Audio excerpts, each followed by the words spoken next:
Hello everyone, welcome to our YouTube video. We are Group 5. I am Ariel Pollard and I am joined today by Janelle Rogers, Shania Hunt-Floyd, Mahima Gupal, and Stephanie Weeks. Today, we will be looking at the topic Parenting Styles Issues. In our presentation, we will be comparing and contrasting how parents in the United States and China raise their children, specifically covering their approaches, challenges, as well as our own thoughts and views on the topic. But first, what are parenting styles? So, before we look at the parenting of our two countries, let us start with a quick explanation of what a parenting style actually is. A parenting style refers to the overall emotional climate in which parents raise their children. This includes the attitude, behaviors, and expectation parents use when guiding and communicating with their kids. An actual psychologist, Diana Baumrind, identified 4 main types of parenting. Authoritarian style, which is strict, rule-focused, and demanding. Authoritarian parents expect obedience and often rely on discipline rather than discussion. The authoritative style, however, balance high expectation with warm and open communication. These kinds of parents guide their children, which is often linked to positive developmental outcomes. Then there is the permissive style, which is more relaxed. Parents are nurturing, but tends to avoid setting firm boundaries, giving children a lot of freedom and decision-making power. And finally, there is the neglectful or uninvolved style. This style is characterized by low responsiveness and low control, which parents provide little guidance or emotional support. let us take a look at how parenting usually works in the United States. Most American parents fall somewhere between the authoritative and permissive styles, where basically they try to keep a balance between being firm and being friendly. They like having rules, but they also give their children space to express themselves and make their own choices. The big focus here really is independence and self-expression. Parents in the United States want their kids to learn how to think for themselves, speak up, and be confident in who they are, which really ties into the whole American idea of individuality and freedom. Something else that really stands out is how much they value open communication. You will often see parents encouraging their kids to share how they feel or talk things out whenever there is a problem. And when it comes to discipline, it is usually more about positive reinforcement. They praise good behavior or explain why something is not okay instead of just punishing them. It is less of because I said so and more of here is why this matters. To continue, as we shift over to China, we will see that the parenting approach looks quite different. Chinese parents often blend authoritarian and authoritative styles, but the balance leads towards authoritarianism. That means there's a strong sense of structure, rules, and high expectations. The main focus here is on obedience and academic success. Education is seen as a path to personal achievement that also brings honor and stability to the family. So parents invest a lot of time and energy into their children's studies. That sometimes takes precedence even more than their emotional needs. Culture and value plays a key role in how Chinese parents parent. Children are often taught to control their emotions, show respect for authority, and work hard. For many, expressing too much emotions can be seen as a sign of weakness or disrespect. And when it comes to discipline, they can be quite strict. Some parents even use physical punishment or harsh criticism, which is their way of preparing the children for a competitive world. Pressing on, let us talk about the challenges each style faces. In the US, parents often struggles with finding the right balance between giving kids freedom and maintaining discipline. They want them to be independent, but children needs rules. Then there is the heavy influence of technology and social media. Screens are everywhere, and it can be hard to monitor or even control, which can be a whole other parenting headache related to discipline. And lastly, sometimes the emphasis on individuality can go too far, making it tricky for children to navigate group dynamics or expectations.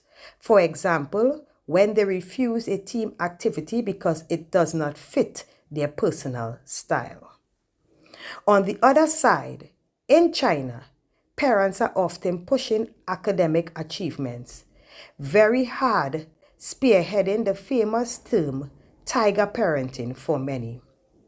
There is also less open affection, which some kids might find emotionally challenging. For example, like when praise comes only for grades and not effort, and finally, many children find they have limited personal choice with pressure to meet family and societal expectations. Like when they may want to pursue art but are instead nudged towards engineering or medical studies. So while the approach are different, both comes with their own unique hurdle. Okay, now we look at culture and value influence. We move on to look at how culture and values shape parenting in both countries, because this is really where the differences begin. Like how we mentioned before, in the US, it's all about individualism, that classic follower mindset, follow your dream mindset, and really it is almost cultural milestone that by 18, most teens are expected to leave the nest, go to college, figure things out on their own. Almost as if it's proving that the parenting have worked. There's also a big focus on open communication and equality, leaning more towards a team approach. Parents like to talk things out rather than just lay down rules. And of course, freedom and happiness matter a lot. The goal for them is raising kids who are successful and genuinely happy doing what they love. Meanwhile, in China, it is more collectivist. The focus is on family and community. Children are taught to think about their actions, how their actions affect everyone and not just themselves. Respect and authority, and also discipline are key values that influence parenting too. Listening to parents and teachers is seen as showing good character, not weakness. And finally, success is tied to duty in China. Education and achievement are viewed as ways of honoring your family and ensuring a secure future. Key differences. Right. So now that we have covered parenting styles, challenges, and how culture shapes parenting in China and the US, we can tie it all together with some key contrasts. Like we mentioned in the US, parenting is generally authoritative, while in China it is more authoritarian. American parenting focus on open communication, whereas Chinese parents tend to be more directive and structured. It is also collaboration versus control. As in the US, kids often share discussions with their parents, but in China, parents hold most of the authority. Then we have independence versus obedience. American parenting encourages children to think for themselves and make their own choices, while Chinese parenting emphasizes respect. And finally, it is individualism versus collectivism. The US focuses on personal growth and emotional support, while China focuses on duty, achievements, and bringing honor to the family. We can clearly see that even though both cultures want what is best for their children, they define best in very different ways. Now, before we dive into the similarities, we have a quick treat for you. Something that sums up these parenting differences in a fun way. Here's a little funny video about parenting in China versus parenting in the US. Mom, I got an A on the test. Oh, honey, that's great. Here's the brand new Nintendo for all your hard work. Keep it up. 妈妈，我在数学考试上拿到了一个 A。什么？你只拿到了一个 A？ 哎，我每天花时间帮你教数学，你怎么给我只拿到一个 A 啊？ Next time you need to get an A plus, or you're going to walk to school, okay? Okay, back to the big picture. Even though US and Chinese parenting can look very different on the surface, there are some core similarities. Firstly, success. The idea of giving your child a better life is universal. No matter where you are, your parents want their kids to do well, whether that means getting good grades, building a career, or simply being capable and independent adults. Next, respect. In China, it's about showing respect to elders and authority, while in the US, it's more about respecting others' opinions and individuality. Either way, respect is a shared value for both cultures. And finally, responsibility. Both sets of parents want their children to be dependable and accountable. For them, it is about raising people who do the right thing even when no one's watching. At the end of the day, the goals are surprisingly similar, despite the paths to get there being so different. Our thoughts on parenting style issues in China and the USA. After looking at all these differences and similarities, we realize just how much parenting shapes a child's relationship, development, and self-esteem. Understanding the cultural context helped us appreciate the different approaches without judgment.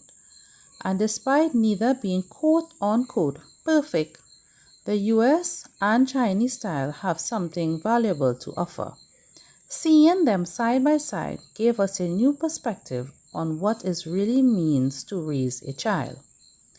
This comparison actually made us reflect on how we were raised, the freedom we had, the rules we followed, and the expectation that we placed on us. To wrap up our thoughts, we agree that the ideal seems to be a balance, a mix of warmth and structure where children can feel supported but also learn to navigate the world on their own. And that brings us to the end of our presentation. Today, we explored the parenting styles of the US and China, their differences, their similarities, and even the cultural values that shape them. Throughout this comparison, we saw that while every culture has its own way of raising children, really and truly the heart of parenting is universal. The love, the guidance, and the hope to see the next generation do even better. We, Group 5, really enjoyed learning about this topic and reflecting on how our own upbringings connect to these ideas. It reminded us that there is truly no single or perfect way to parent. It is the different approaches that is shaped by culture and experience. We thank you all so much for listening and do hope that you found our presentation as insightful and meaningful as we did. We will Truly look forward to hearing your thoughts and experiences on the topic too.